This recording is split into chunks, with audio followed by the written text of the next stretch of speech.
Yeah. Yeah, it's fascinating to me too. And I really liked your explanation.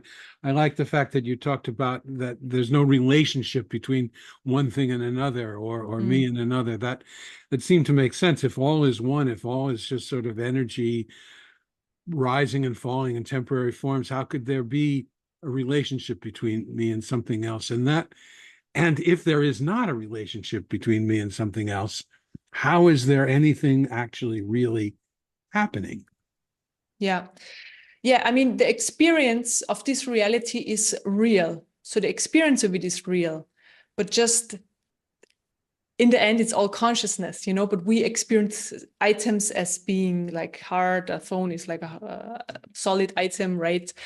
We see light and all of that. So we have this human experience. So this makes it possible to have an interaction with people, of course, to be in this reality. Yeah. Was it like a movie? I mean, when we watch a movie, we identify Mm. with the character in the movie, and we feel emotions, and we think we sort of experience it as if we're there, but it's not really there. It's just light. Yeah. Yes. Yes. I mean, you could say it is like that. But this phase of that experience. So I experienced a Brahman for 3 months. So it wasn't very long. There are people who are just in there all the time, or people who experience it even for shorter.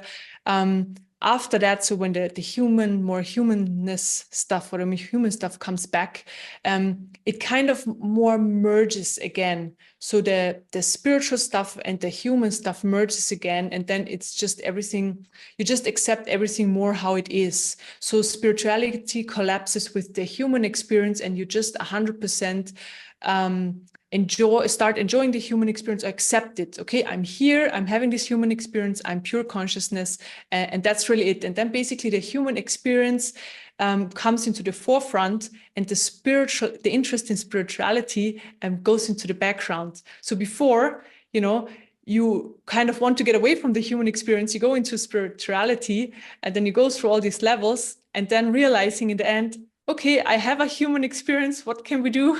We can't get out of it. And then the full acceptance is there, and this is the liberation, because you can just have the human experience, and also the Brahman, all these aspects of what I shared before in the Brahman, this kind of then falls away. So it's not that intense anymore. You have the knowing, everything is just consciousness and the projection, but you go through your everyday life, and you don't think about these things. It's just a new way of experiencing everything, and you stop thinking about it, and that's it. So I don't think about anything really. Right. But the difference is you have probably peace all the time, whereas in the normal human experience, you don't.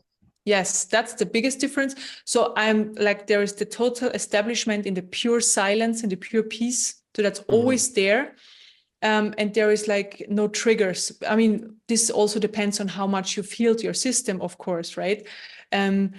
So there is like, you see something happening on the outside, and before you might have get triggered, and now it's just, you just see it's happening, So there is no interaction between you and that, because I mean, this is really what's happening. We interact with the world, and we project what we have inside onto the outside, right?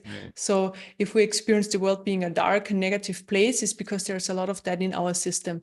And if it's cleared and healed, then it's actually nice and beautiful. You don't see the low vibrational stuff, of course, because you don't find resonance, and you don't see things that way either. So so life experience gets a lot nicer. As well. And also, sorry, just one more thing I want to share, because that's also very important, is there is like 100% surrender to life experience. So meaning the system is open all the time, and there's just life flowing through, and whatever is experienced, that's experienced with 100% surrender. So you wouldn't want to change anything. And that's also really, really enjoyable and liberating, because life is just how it is. So it makes sense that you can go back to human life, because the love, instead of, I've heard you describe it as human love, as opposed to unconditional love. In other words, the joy and peace and happiness is not dependent on what happens in your life with this acceptance and allowing that you're talking about. So it's unconditional. So you can experience life fully because you don't have this idea that that experience is what's going to create the joy. Exactly. So you don't need a certain experience that the joy can come up. The joy is just there all the time, but it's different. So it's not like a high. It's not like an ecstasy joy, in that kind of way. Oh my God. It's more, it's just, it's underlaying. It's there all the time. And it's very, it's subtle, but it's just there all the time. The joy and the love, they're just there. And there is unconditional love, meaning there is no difference between anybody anymore. So no matter who I'm looking at or who I'm interacting with, there's exactly the same love for everybody.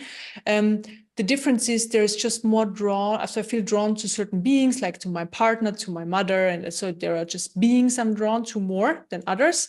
But like from the love point of view, everybody's exactly the same. There is no difference at all. And yeah, that's also, nice. It's nice.